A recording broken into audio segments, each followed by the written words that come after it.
Well, welcome, Allie. Thanks for stopping by. Thank you for having me. Like Good to this is see like in you. the old days, like you stop by the neighborhood on the front porch and you just have a chat. Porches, that was a big thing for Orson. He grew up in Vermont with his Yeah. grandfather, and porch sits were the big, and oftentimes people would not say anything. Just You- stand, just watch the cars drive by or something. They would just sit, Yeah. and that was communicating. And they said, sit, Wow. would just sit. They'd have lemonade, iced tea, and they would sit on the porch in And Vermont. then television came along and ruined the whole thing. See? And phones. Sometimes I live around a lake, and I'll walk around the lake and I can see, into people's houses, not details, but I can see everybody watching TV on their screens around the lake. We're all doing the same thing and no more porch visits. So this is our porch visit. Yeah. Used to be that when I was little, I would do that especially when I went away to college, but even when I went to boarding school and I was in other people's cars, I would look in the windows to see what families were doing because I was homesick not being in a family Mm, because I was sort of sent away to boarding school, yeah. really. Well, I And have to tell you a funny. We have so much to cover today, but we'll try to yeah, keep it tight. But I have to tell you about one time you and I and Orson were at a premiere, and I took a picture with you, and my mom was there for some reason, and my wife was there, and I captioned the picture like me and my three favorite moms because my mom, obviously, my wife is a great mom, and you're the best TV mom. That was like my three favorite TV moms in one shot. oh, So, that reminds me, I think for the 60s and 70s crowd or the 50s crowd, there was Father Knows Best. There was the mom from that. Then there was Mrs. Brady. But I think for the 80s, the Gen Xer crowd, you're probably the mom, wouldn't you and say? leave it to Beaver, Right. June Cleaver. Right, of course, yeah, 50s. But don't you think for Gen Xers, you're the mom? I think I you are. guess. I mean, there was Family Ties had a Yeah. mom. Yeah, I don't know. I didn't watch that, but Yeah. I mean, people say that a lot on Yeah. airplanes. A lot of housewives actually came up to me and said, "Yeah, you set the bar way too high, and we Well, don't appreciate it." and I think the contrast is, June Cleaver always like dressed perfectly, and her husband was Mr. Perfect. Mike Brady was Mr. Perfect, but Dan, our mutual friend, he wasn't perfect. His character wasn't perfect. No, he You wasn't. were often like trying to keep him from getting exploding, right? All the time. Right, and that's a different dynamic that I think a lot of us are familiar with. Not that our dads always exploded, but that constant on edge, like don't tick dad off. Yeah, I mean, I had a neighbor growing up, Betty Galen, and her daughter is still my best friend from kindergarten. We road trip and stuff. Betty Galen's kept, family harmony. Right, It was like a verb. right. She just pinched you and loved you and hugged you, and all the kids read the New York Times, and it was like I made Norma after her, that, and it made me realize that it was the other people that mattered more than her. That is And they fascinating. actually told me that's why I got the role, is because there was a fight scene that actually won a Humanitas Award about pottery. He accused me of having an affair. And that was, we auditioned with that, and everybody else yelled back at the husband. But you can't. Right, You right, have, your goal at the end of the day is to make everybody harmonious. right, And so they said she's profoundly inside, like really strong. right, She looks submissive, but she's not. right.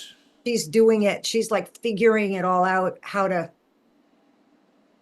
just, that there'll be harmony with the whole family. You It's know, really interesting to do. my mom. So when we were going for a drive, and my dad would start an argument, my mom developed the art of looking at something on the drive and saying, "Well, look at this, look at the birds over there," or she would like divert everyone's attention, and so that the argument wouldn't happen or wouldn't, no fuel would be added to it. So it took us a while to figure out what she was doing, but it was always like she would point out something on the road to Mm. distract all of us and get us off of that track. I feel like that's what you did in the show a lot. A lot. You just found you had to find a way. So you were really the transition. I mean, one of the transitions from all the perfect shows, perfect dad, perfect mom. Mom's always got the perfect earrings on, whatever. And you were more human. Dan was more human.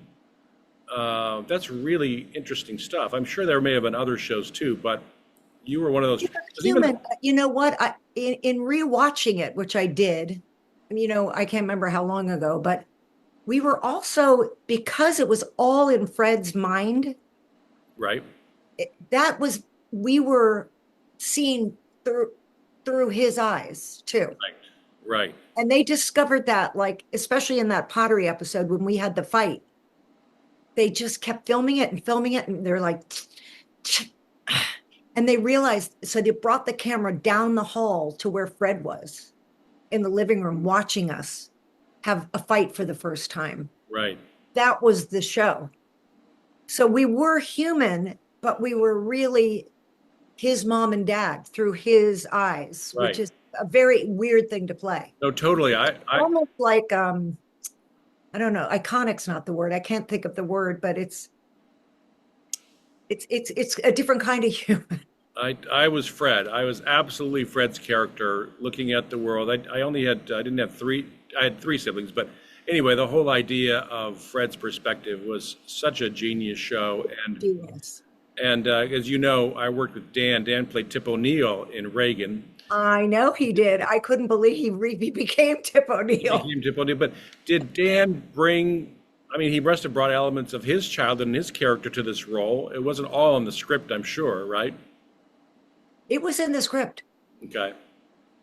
I mean, there's a lot about Dan that he had in the character, but Dan's much gruffer than Jack. Right. I mean, you worked with him. Do you know what I mean? Oh, what are you talking about? That's Dan, really. So Right. he toned it down oddly to be Jack, to just be That's kind of funny. he was more just underneath. He was a volcano about to erupt, where Dan does pretty much just lay it out there, his opinions about everything.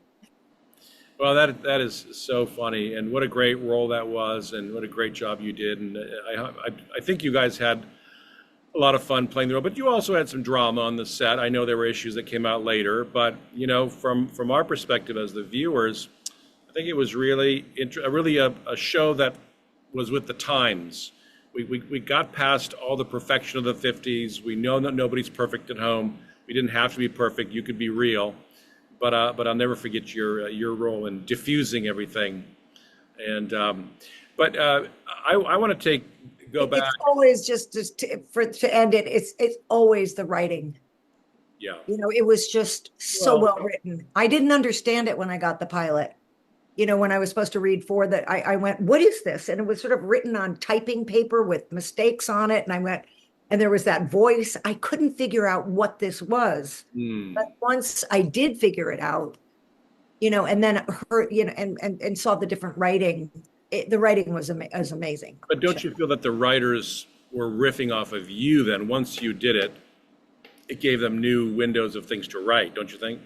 Yes, but the creators of the show, Carol Black and Neil Marlins, they were genius they had it all, the whole first, I'd say probably year, at least maybe year and a half, figured out in advance.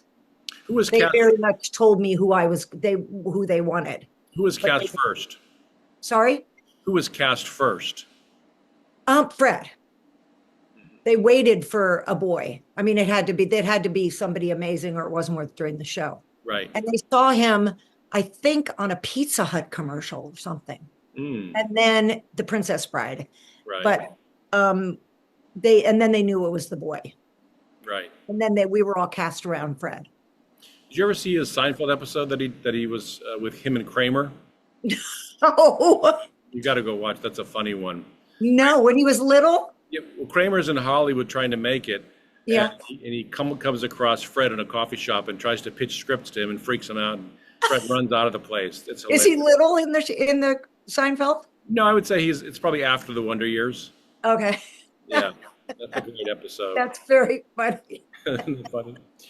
Well, Yeah, we have so much to talk about. I don't even know where to start, but I do want to start at the end, not the beginning, at the end. But you and I met through various circumstances, and I got to know obviously your amazing husband, Orson Bean. And so let's work backwards. Like, how did, first of all, Orson Bean, just to set the stage for those of you who are under the age of 60 or whatever, Orson was like everybody's favorite late night talk show guest, right?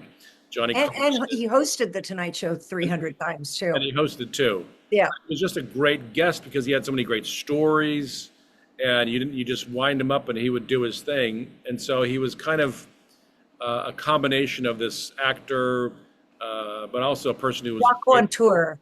raconteur, right, Yeah. right. So he's doing his thing in Hollywood all those years, and we'll get back to your childhood. But how did you guys meet and get married and all that good stuff? We met through Dan Lauria, actually. Really? Yep. Dan was producing a lot of plays at a place called I have to turn my phone off. The Court Theater in Hollywood, Huh. a little theater that was started by Elsa Lancaster's husband. What was his name? Burt Lancaster? No, that wonderful character actor who played the Hunchback of Notre Dame started this theater. I can't think of it.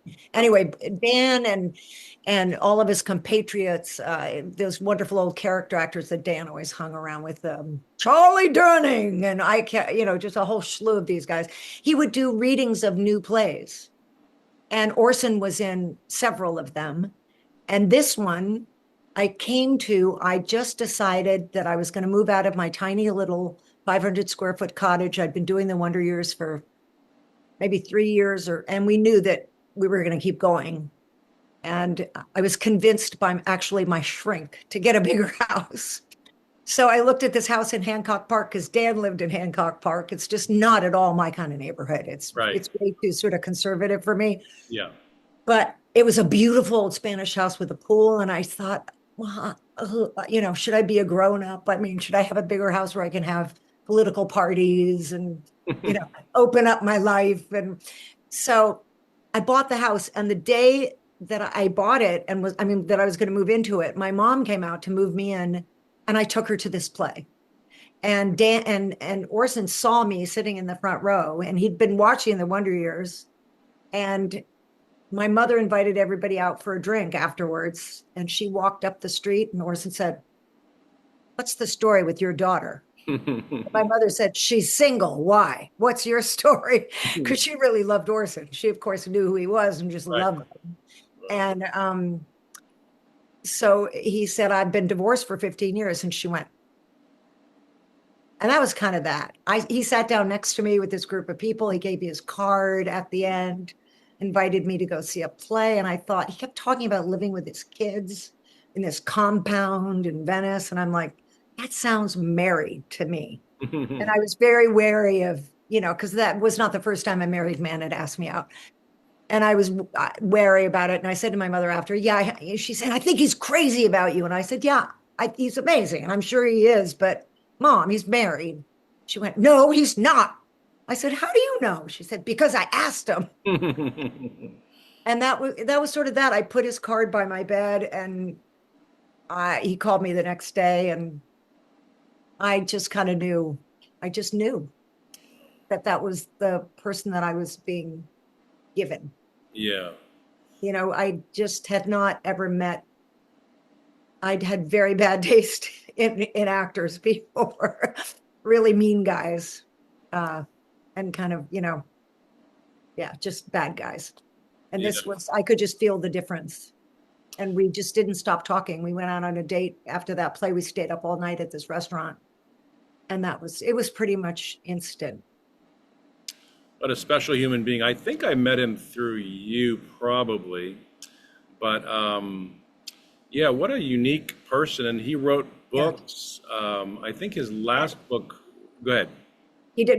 He wrote I think 4, maybe 5. Yeah.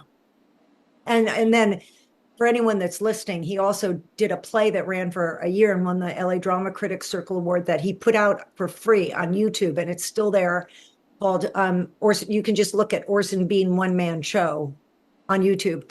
It's amazing. It's the story of his life. And I don't know if you know his childhood, Mark, but it was awful. Wow. And it's a really beautifully written piece of He theater. was I, of orphaned. course, He was ran the orphaned. spotlight for a year up in the He was booth. orphaned. He said, I got to have somebody to go have a beer with after the show. So I produced it. You know, It was amazing. he was in such good health. I thought Orson Bean is never going to die. He's just going to Never. make it to 100 or 110. I think his And grandfather did make it to something close to 105. My grandmother was 105. yeah, And Vermont, New Hampshire, it's that I, outdoor stock. I want to hear, I want the folks listening and watching to hear, the difficult story of how he passed. But just to skip a day ahead, the day after, the day of, maybe it was the day after, I came by the house, and it was a heavy presence, but it was also a very, in a The strange day after way, Orson died, you came yeah, by the house? Oh, did right. you? Yeah, I can't remember It was that a day. blur for you. Yeah. But I forgot. It was heavy, but it was also kind of, do I say joyful? Because Yes. we were there to celebrate him and what a joyful person he was. Anyway, but tell No, us that kitchen, because we live in those, the connected right, cottages, and the middle right, thing is just that big one room. It yeah, was full for a month. right. His ex-wife Carolyn, who's a friend of mine, and Yep, all the kids. He has 4 kids and our 9 grandchildren. Everybody was there, I think, all day, every day, yeah, and people just came from everywhere. And I was in the bedroom because I was just a little, yeah, people would just come in, and then I would go out and say hi. But um, yeah. I'll never yeah, forget it was that. there was joy. It was amazing Okay, because so I wasn't crazy to think that. It was sad, but it was no, joyful at the same time. yeah, everybody just loved him. So it was that. Walk us through that day. What was whatever you care to share? But I know it was obviously a very very difficult day for you. But what are your recollections of that day? Well, it was evening. Well, the day, okay, this is pretty amazing. I don't think you know this. That week, starting at Monday, and this was a Friday night that it happened, Right, that he got hit. Um, Monday morning, Mondays, he said, Monday is our Sabbath. You can't work on Monday, even if you're on a soap, and no Mondays. You can't go and do an audition. Don't make a doctor's appointment on Monday. That's our day. We are going to have coffee in bed, read the paper, and spend, like the better part of morning into the afternoon in bed, and then go do something. That it was a sacred day for our marriage. right, Really smart move for anybody that's ever, that's just married. It's a great thing to do, to just save it, so that, he said you have to have sex at least once a week. But it was more that to be intimate, right. that whole day. So that Monday, I went, something's different about you. It Mm, was something got lifted. He worked so hard, Mark, to take all the demons out of his life. His mother committed suicide when he was little and blamed him. It was awful. She was an alcoholic, and she put her head in the oven, and it was a very dark. He left, didn't tell anyone at school, got his own apartment, and started doing magic, and worked his way through high school as a waiter. And, his life is such a trip. But that ghost of his mother was with him when I met him, when he was already, like almost 60. But he got it was gone. And that whole week I went, Orson, what is going on with you? He said, I don't know. I feel like so light, like I'm being reborn or something. He said, let's go away. And I said, well, I'm working. I can't. mm, He said, let's just go. Let's go to the Caribbean or something. And his eyes, which were brown, turned blue. And he was just like floating. Then Friday morning, he comes and wakes me up, and he said, you got to wake up. This is really important. I went, okay. I said, I don't want to get up. It's only 6. And he said, you have to get up. It's get up. So he brought me coffee in bed. I sat up, and he said, I've told you for like about a year or a year and a half, I felt like I have a guardian angel. And I said, yeah, you've been telling me that. I don't really know what that means. I don't know what I think about what angels really are. I read about them in the Bible, but what is it? I know you feel that though. He called him Hugo. right. And he said, well, he just spoke out loud in the kitchen. And I Mm, went, And Orson never lies about anything, like nothing. And I went, okay, what did he say? He said, Orson, you need to tell Allie that she has a guardian angel too. And at 7 o'clock that night, he's hit by two cars in front of me, bringing me a cup of coffee across the street. Mm. I'm standing there in the door of the theater, and, a car comes 60 miles an hour or whatever. And I forgot that he'd said that morning, but my pastor's daughter didn't forget. And she told me that as he was in my arms. She said, don't forget what happened this morning. I said, I was so out of my mind. But the first thing I saw, I was mopping the theater. I was ushering that night. And I heard like a screech of wheels. And I went out, and the first thing I saw was his red scarf on the pavement. And I just went, and I've never lost my mind like that, obviously. In my life, I couldn't stop screaming. I couldn't control my throat. And then another car hit him and dragged him underneath. And I ran after the car. And the guy that directed his one-man show was in the other theater, and he came running out, and three other men lifted that car. Yeah, you can't lift a car, but they did. They lifted it and got him out. And then there was a fire department there, and then the ambulance. I don't remember really, but the ambulance came, and then hundreds and hundreds of people came. But you cradled him in the street for a long I did. time. They let me because it was a crime scene, Mark. That was why it takes hours. They won't release anything until they put all the markers down of, I don't know. I don't even want to know what, but they have to do the whole crime scene thing. So they put a tent over me because there were a lot of helicopters overhead and everything. And they let me hold him for 4 hours. Oh my goodness. I thought it was an hour, amazing. 4 hours. At first, the kid from the fire department came running out, and he said, I can't give him mouth to mouth because it's not legal, but you can. And he said, I've got a heartbeat. And I'm like, oh my God, you've got a heartbeat. You've got a heartbeat. Well, I didn't even notice the vertebrae were sticking up the back of he was long gone, but your heart keeps beating, which I didn't know. But so I gave him mouth to mouth, and, there's blood everywhere, but he was gone. And the great thing is the surgeon called me the next morning and told me, he said, I don't normally do this. I just did the autopsy of your husband.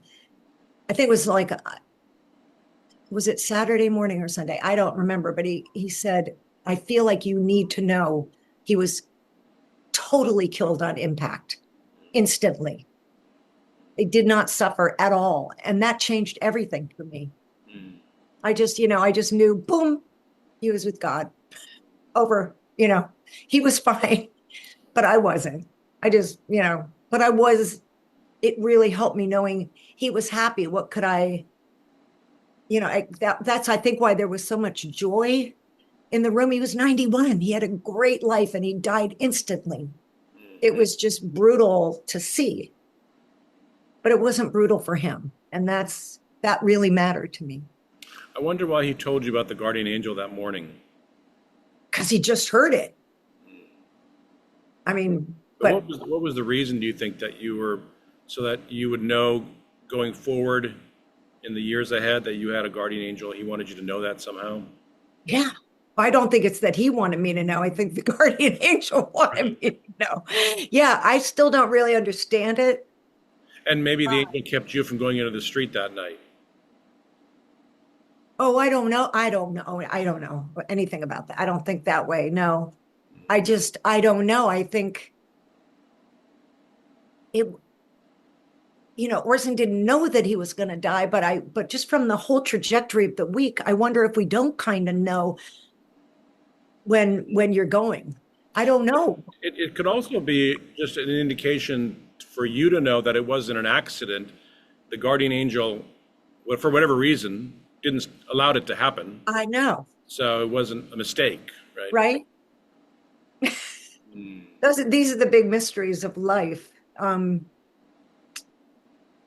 timing is everything. I mean, timing is everything. And Yeah. we don't need to understand all the timing, but we just need to know when it relieves pain. Yeah.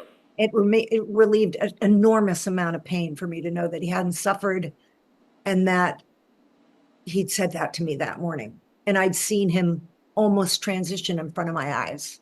Wow. Then it seemed all like in some weird kind of way, instead of being a horrible car accident disaster, which is what the news said and everything, it to me was, that's how he went. Yeah. And the interesting thing, it was in front of the theater and all the actors, there was, I don't know how many hundred people, but they gave him a standing ovation at midnight when the ambulance finally came to take him away. Wow. Was this in the middle of COVID? No, before. Before COVID. He Right. just missed it. Wow. Yeah, it What was actually, February of 2020. It had just, we'd all heard about Wuhan or whatever it's called, Mulan or wherever it was in China. Wuhan virus. Yeah. Yeah, Wuhan, right. Right. Right. Wow. But What a crazy thing to happen. It was, and how did you deal with the aftermath? How did you handle it all and recover and get to where you are now? oh, I'm not recovering. I mean, it's not really recovery. It's just you learn, it's a new life. Hmm. It's a life without him. Hmm. I was so lucky to have it, Yeah. 30 years of like an amazing life. But boy, does it make you realize it's in an instant. Yeah. It really is. I mean, I'm 75 now, so you know, I've already, I'm looking at everything anyway. Yeah. But he made me promise that I would never think about life without him because he was older than me, right? 20 years older than me, 22 years older than me. And I never did. He made me promise. He said, don't think about the future, like prepare in any way or protect yourself. And I really didn't. So it was such a shock that suddenly he just wasn't here. Yeah. My best friend, my intimate partner that I talked about everything with. Like the world right now is so crazy, and I don't have him to talk about it with. Hmm. To get his perspective. His perspective was always so fascinating because his brain was so astonishing. And he I was mean, he had wise. that IQ of 200 and something. Yeah, he was And wise.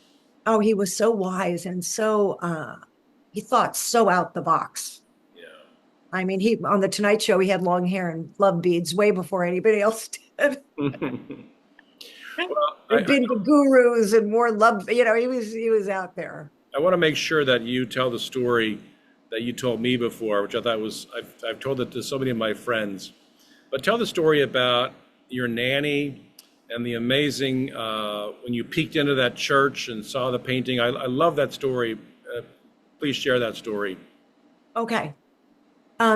So my mom was an art editor in New York, divorced in the 50s.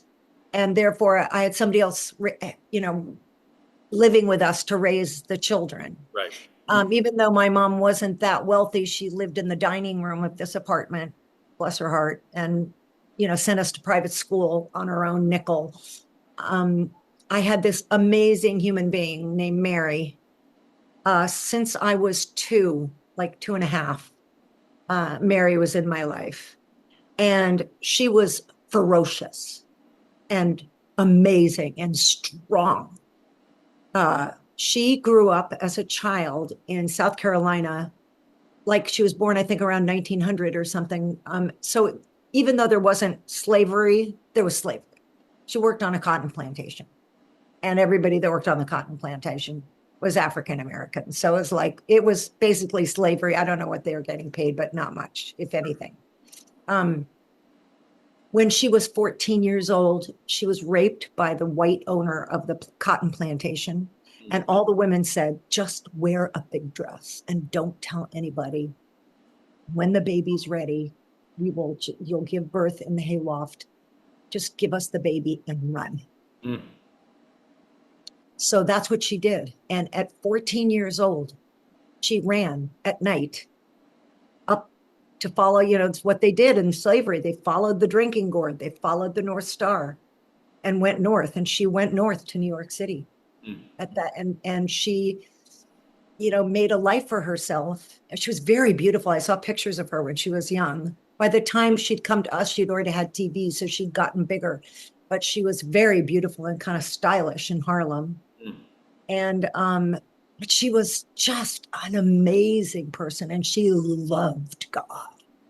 I mean, so deeply. And because she'd been through so much oppression, she just was one of those really strong Christian women, real believer, and cared. She raised foster children in Harlem. She was just amazing. Anyway, I had tried, it's a long story that I don't have to get into the details, but it was something I knew something had happened, but I couldn't figure it out till I was much, much, much older. But I'd been molested by the person that took care of me before her. And I didn't, of course, know that. I was just a baby. I mean, I was like, 2.5, 3, something like that. Right. And that woman turned out to be schizophrenic. My mother was off as a reporter for the Stevenson campaign, so there was nobody home for 3 months. And this woman apparently was very ill and had done something. My mother could tell I was different when she came back. And Mary took a thing. I had a brother and sister, but she took me in, and she would rock me and read me the Bible and tell me about God and tell me that I was protected.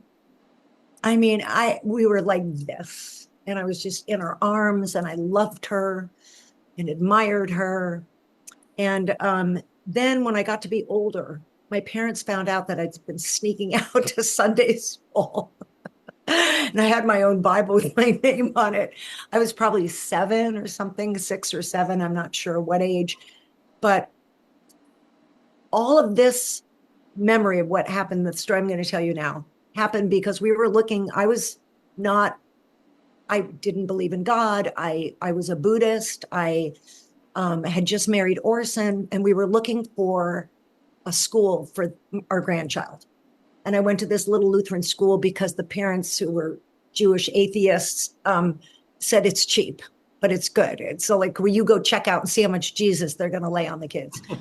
So the actual sanctuary had burned. So we're sitting on folding chairs, and there's this old, just folding chairs in the cafeteria of the school with this old picture of Jesus on the wall, like from the 1920s. It's kind of a classic picture that everybody has seen somewhere. Right. And it was the picture that Mary had by her bed, the same one. And I just went, oh, wait a second. Wait, I was there just to see how much Jesus they were going to be laying on my grandkid. And I had this gigantic memory revelation of being with Mary, and her, all the stuff that she taught me started coming back. And it was like, and then I remembered that my parents at the top, she lived up on way at the top of this house on the 5th floor.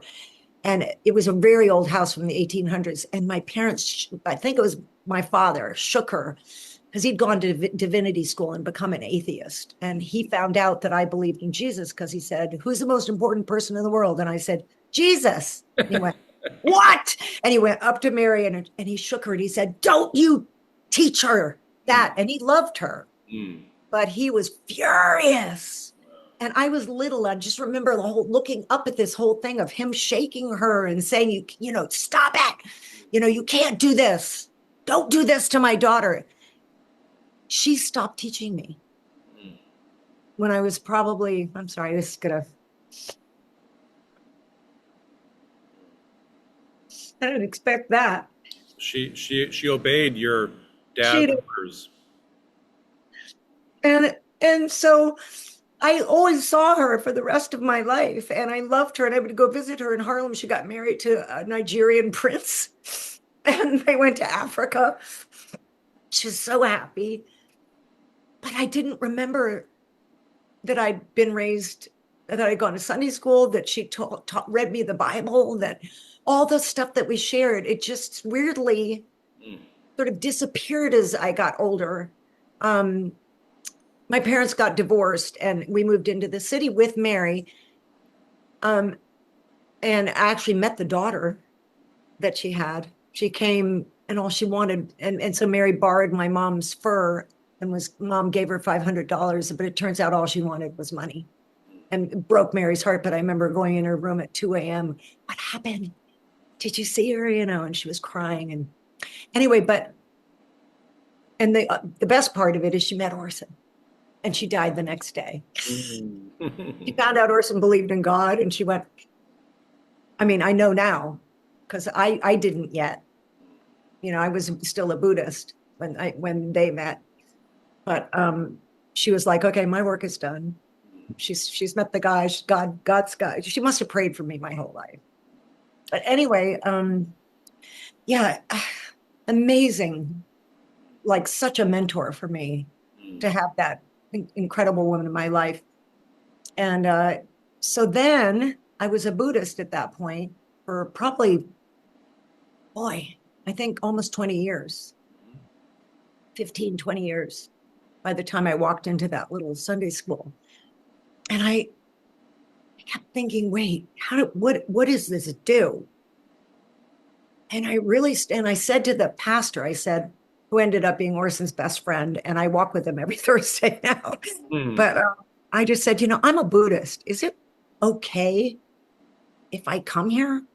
And he said, yeah, it's totally okay. And he said, it's good to search. It's good. He said, I don't care what you end up discovering, but please. And he said, if you'll have coffee with me, like, let's have coffee once so we can talk about your journey. Right. And I went, I suddenly realized that the only difference really, because Buddhism is an amazing, I mean, they call it a philosophy, I guess. It's all words, right? But the practice of it is so similar to Christianity. It's all doing good for other people is the key. So that's love, that's service. Right. It's so similar. But Shakyamuni Buddha, the guy that created all of it and wrote all those sutras, lived in India, and they had many, many, many gods. So he didn't know that there was a God. So he called it the law of the universe that exists whether you believe it or not. That's what he called it. And when I first read the book of John, the very first line is, in the beginning was the word. And the word, if you look at it, it's the word logos, which is in Greek, logic. Right. And I looked it up, and it says logos is that thing that permeates the universe. I went, okay, well, there we go. For me, it was like putting an entity, because if you do great, wonderful things in Buddhism, or you chant really, really hard, and then you get a job and you do it great, it's very hard not to think, because there's nobody to thank. There's no entity that created all the universe that you're thanking and praising for the wonderful thing that just happened. So it was the danger to me always. I became a Buddhist leader for a lot of young women, and it was tricky. They wanted my opinion. They would call me with their problems, and I didn't have anything to direct them to. I mean, you could direct them to just chant. Right. But it wasn't the same as directing them to their own relationship with the creator of everything.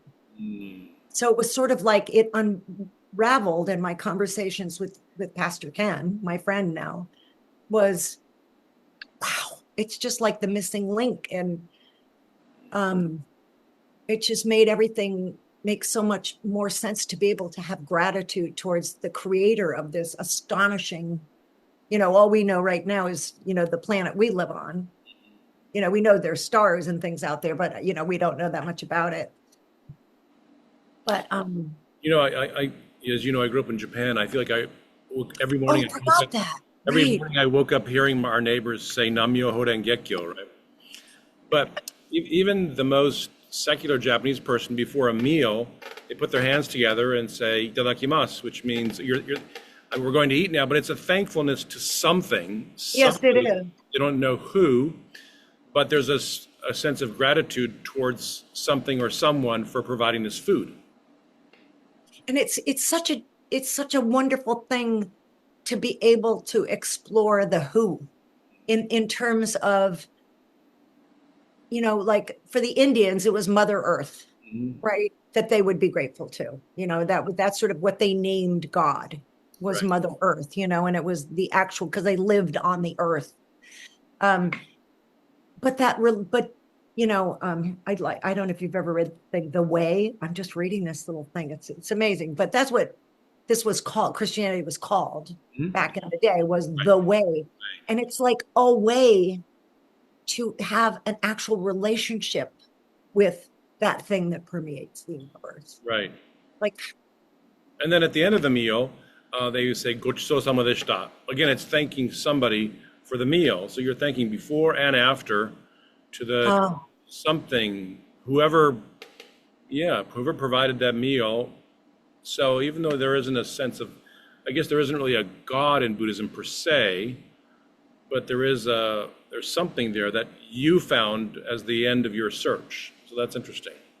yeah.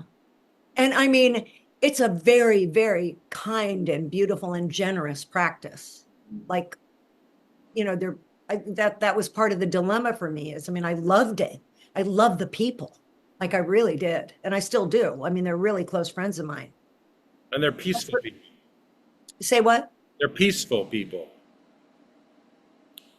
Yeah. I mean, I know the Americans, you know what I mean? Like we're all screwed up. Yeah. Yeah, but I mean, but yes, I mean, not, yeah. I mean, they just have really good intention, Right. really, really good intention, and it's a beautiful practice. It's great. But for me, that to have that added thing of developing a relationship um, with the creator was like a whole nother thing. It took it off me. It's like if you don't succeed, it just takes so much pressure off um, material things. If you can kind of walk in the spirit. So Yeah. how did your and Orson's spiritual paths converge? Well, when I met him, I was still a Buddhist, and he had his own. He was a Christian, but it was really his own relationship. He was just always, always, always grateful. He called him the boy, which Oh, he calls as for God the him, boy? he called no Jesus. Jesus the boy. Oh, That's about and right. till the day he died, he did. He'd give thanks to the boy. The kids always laugh about it at Thanksgiving. If like they even gave a toast. I think it was this Thanksgiving or this Easter or something. Well, here's to the boy. When I think it was Samson, one of the 18-year-olds. Because they all miss his toast. That's one thing we all, we always got together for huge, like 35 people for Thanksgiving and Easter and Christmas. And Orson would always, everybody would, he would say grace, stand up and, express his gratitude to God and really talk about it, you know. So And he's a Christian worshiping the boy. You're a Buddhist. You guys mhm. get together, and what He was happens? very hands off about it. He'd actually been to a Buddhist meeting. He liked the people a lot. He liked my friends. Uh, but we talked so deeply about everything that I really wanted to know, about his faith. And then when this thing happened at the church, can't remember if it was the first year of our marriage or the second, I don't remember, or how many years into it. Um, then we really started to have conversations, and I think and Orson was just so happy, that we would, be together, and it was so clear that we were brought together. kind of, those Hallmark movies where the golden retriever pushes two people together. Right. It's almost in every Hallmark movie. I've been in so many golden retriever puppy Hallmark movies. I'm usually the mother or the crazy aunt or something, but it's, something pushes these people together, call it in Buddhism, you'd call it cause and effect or karma or your fate Or the but, boy. or in this case, the boy or Mary, probably Mary's prayer, Right, right. Mhm. The other Mary. No, the other Mary. Yeah. Yeah. So, but then how did you, what was your impetus? That was just him, his example? What do you mean by impetus? Well, you I mentioned never know that the word. you saw that picture of Jesus, and that was kind of what brought Yeah, you. from then on, it was really my own, journey because I'd been a Buddhist, I mean, for like 20 years or something, and very, very involved. Like I said, I was a youth leader of lots of girls, and I'd been to Japan 7 times, and I was, even though I was working, and even when I was doing the Wonder Years, um, it was, I would get up and chant for 3 hours before I went to work. It was very important to me, that whole, because spirituality, ever since I was little, I was just thinking about it this morning, knowing that I was going to talk to you, like even in boarding school, like we had chapel and it was so awful and dry and blah. I was like a spirit baby. So I said, can I go somewhere else? So I went to a Quaker meeting in Massachusetts and I loved it. People would just sit there and then stand up if they were moved to say something. And I felt the spirit moving in that room. It was, 60-year-old woman in blue jeans and gray hair that looked, they were spiritual and smart. So I was always looking. And then I met, when I went to college, I met the Maharaji, um, and in the woods in Vermont, and started doing transcendental meditation. And I was just always, and nature was a huge thing for me. Mm.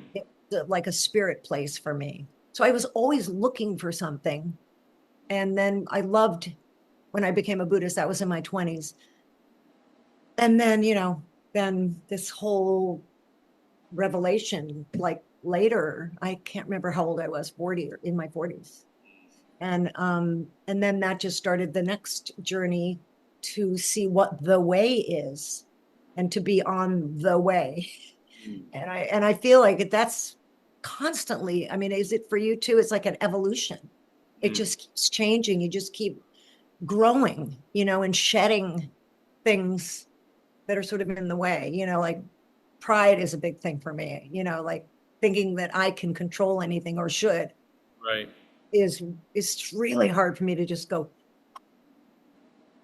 But that's my goal in acting, especially, like to just let the spirit move through me and do to people, because people are right there in the audience getting affected. And you You just can't see it on the TV. happened to have won 2 Emmys along the way. We forgot to mention.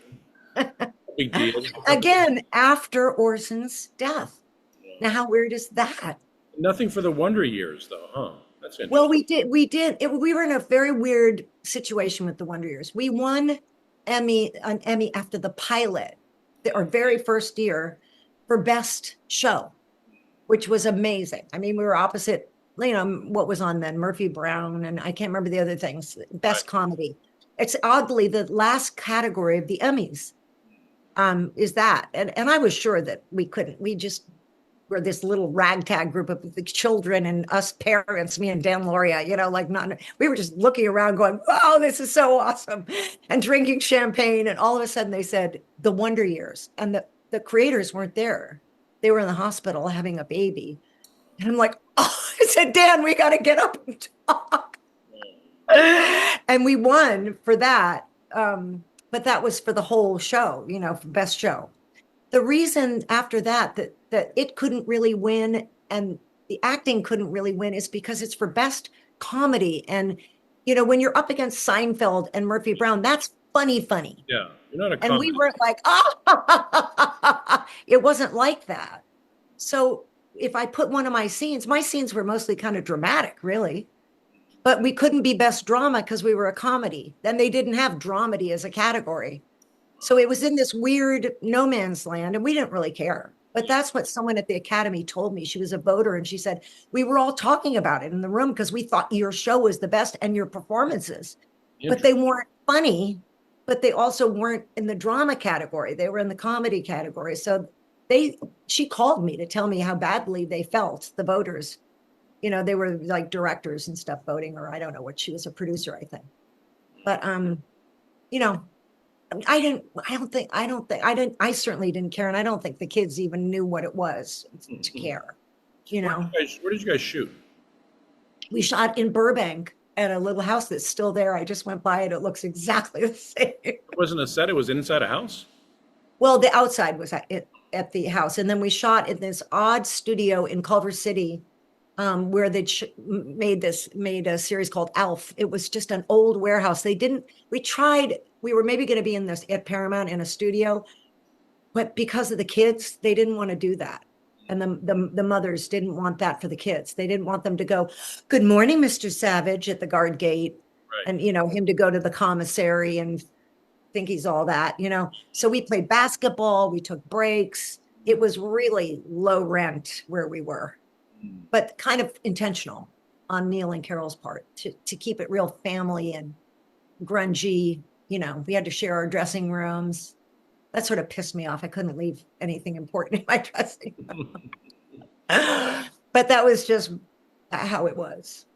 And there are some soap fans here. We're going to be, how come haven't talked about all the soap operas she's been on? So you have to talk about that and all these, and the Emmys that came after the Wonder Years. That's incredible.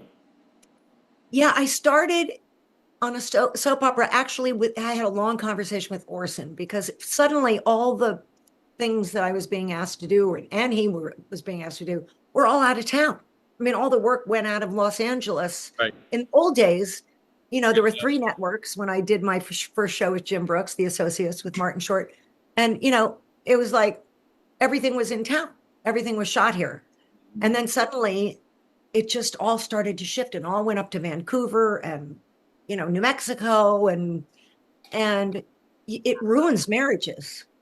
If you have to suddenly shoot what are you going to do? I mean, I got an invitation to do an amazing series with Michael Patrick King, who wrote Sex and the City, a thing called Temporarily Employed, which sort of happy never went. Because I would have been so sad if it had been that's not true. I would have wished the best for the person that did it, but it was going to shoot in New York, and I was going to, like, be a star of it with Deborah Mazur, and I just gotten married, and Orson goes, "Yeah, I can't go to New York."